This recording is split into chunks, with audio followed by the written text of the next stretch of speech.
Qu'est-ce que la miséricorde pour toi? Quand tu penses que c'est fini, et là, paf, il y a un genre de voix qui vient et te dit, t'es mon enfant bien-aimé, je t'aime de tout mon cœur, et là c'est fini, tu te sens dans le nuage, quoi. C'est la bonté, le pardon et l'amour inconditionnel. La compassion et le pardon de Dieu. En aimant, c'est Jésus. Comment accueilles-tu intérieurement cette miséricorde? C'est Dieu qui est patient envers moi quand je commets du tort.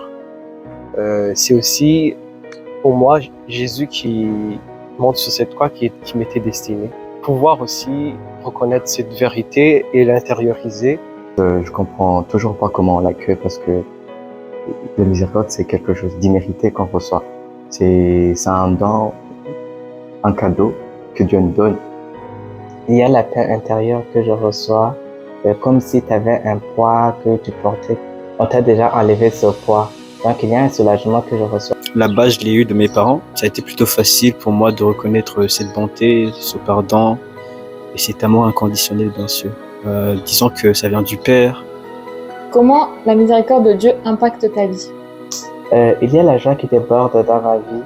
Je suis reconnaissant de cette miséricorde. Cette joie, je la partage avec les autres qui sont autour de moi. Je suis appelé à être patient envers les autres, à pardonner les autres quand ils m'en causent du tort.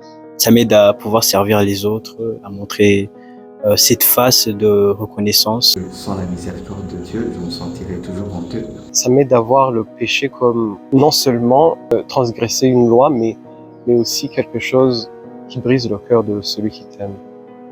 Mais maintenant, je sais que oui, je sais que je suis un pécheur, mais un pécheur sauvé. Donc je sais que le Christ est ressuscité pour moi. Je marche dans la grâce de Dieu.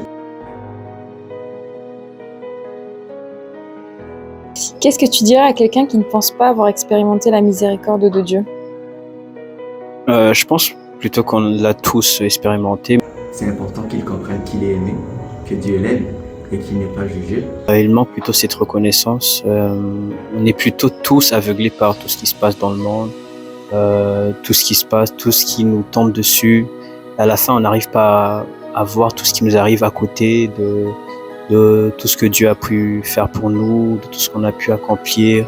Je les inviterai à approcher un prêtre pour se confesser, pour voir comment Dieu est amour. La joie que tu reçois lorsque tu t'es confessé, le soulagement que tu as. Je l'inviterai à plonger son regard dans la Bible. On remarque à quel point Dieu a toujours cherché à s'approcher de l'homme, mais pour l'homme, c'était tout le contraire.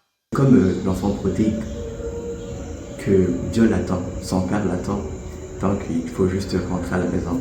Et reconnaître que Dieu a toujours été là.